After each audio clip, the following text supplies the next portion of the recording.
السلام علیکم ناظرین۔ حسد یا جیلسی ایک ایسی بیماری ہے جو کہ انسان کو دیمک کی طرح اندر سے کھا جاتی ہے۔ زمانہ قدیم سے ہی اہل علم اس بیماری کے علاج میں کوشاں ہیں، مگر آج بھی یہ ہر انسان میں کسی نہ کسی حد تک موجود ہوتی ہے۔ دراصل یہ انسان کی فطرت میں شامل ہے کہ وہ اپنے آپ کو سب سے افضل دیکھنا چاہتا ہے، لیکن ظاہر ہے کہ انسان ہر چیز میں دوسروں سے بہتر ہو جائے یہ تو ممکن ہی نہیں۔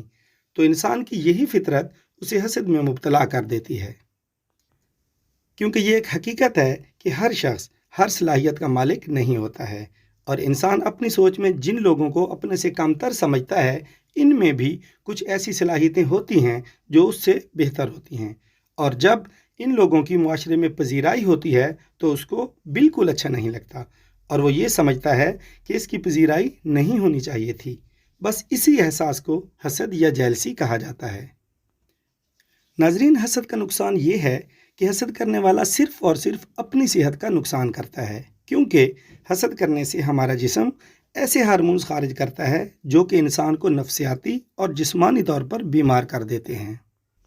جبکہ دوسری طرف دیکھا جائے تو جسے حسد کیا جاتا ہے اس کو کوئی نقصان نہیں ہوتا ہے،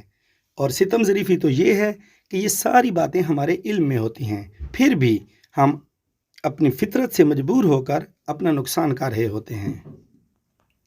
اب سوال یہ پیدا ہوتا ہے کہ اگر حسد اتنی ہی بری چیز ہے تو پھر اس سے کیسے بچا جائے؟ اس کا جواب یہ ہے کہ اگر ہم حقیقت کو تسلیم کر لیں تو حسد سے ہماری جان چھوٹ سکتی ہے۔ لیکن پھر یہ سوال پیدا ہوتا ہے کہ اگر اس کا حل اتنا ہی آسان ہے تو لوگ حقیقت کو تسلیم کیوں نہیں کر پاتے؟ تو اس کا جواب یہ ہے کہ کسی حقیقت کو تسلیم کرنے کے لیے حقیقت کا علم ہونا ضروری ہوتا ہے، اور ہمیں یا تو حقیقت کا علم ہی نہیں ہوتا، یا پھر ہم زبان کی حد تک اقرار کر بھی لیں تو دل اس کو قبول نہیں کرتا، اور یوں ہم حقیقت سے آنکھیں چراتے ہیں۔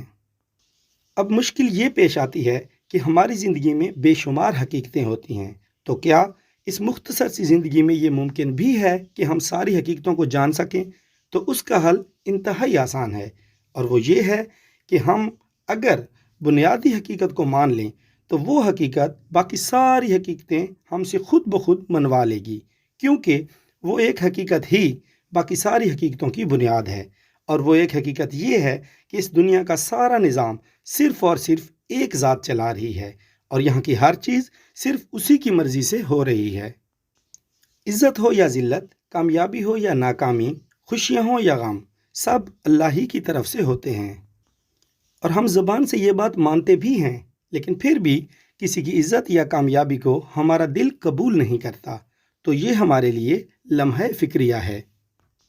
کیونکہ ہم اللہ کے فیصلے کو تسلیم نہ کر کے اس بات کا ثبوت دے رہے ہوتے ہیں کہ یا تو کسی کو ملنے والی عزت حقیقی یعنی اللہ کی طرف سے نہیں بلکہ مصنوعی یعنی لوگوں کی طرف سے ہے، یا پھر اگر یہ اللہ کی طرف سے ہے تو نعوذ باللہ اللہ کا فیصلہ انصاف پر مبنی نہیں ہے، کیونکہ اگر ہم اس کو اللہ کی طرف سے ہونے والا صحیح فیصلہ سمجھتے تو ہمارے اندر اعتراض پیدا ہی کیوں ہوتا؟ تو میرے محترم ناظرین، آج سے ہی اپنی سوچ کو بدلیں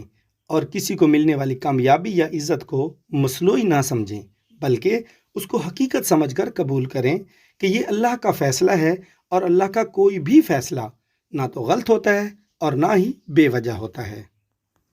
کیونکہ اللہ پاک جب کسی شخص کو کوئی مرتبہ دیتا ہے تو اللہ نے نظام دنیا چلانے کے لیے اس شخص سے کوئی نہ کوئی کام لینا ہوتا ہے، اور جس شخص کو نظام دنیا کا کام لینے کے لیے اللہ منتخب کرتا ہے تو ہمیں اس سے حسد کرنے کی بجائے اس کی قدر کرنی چاہیے، اور اپنے آپ کو بھی اس قابل بنانا چاہیے کہ نظام دنیا چلانے کے لیے اللہ ہمارا بھی انتخاب کرے۔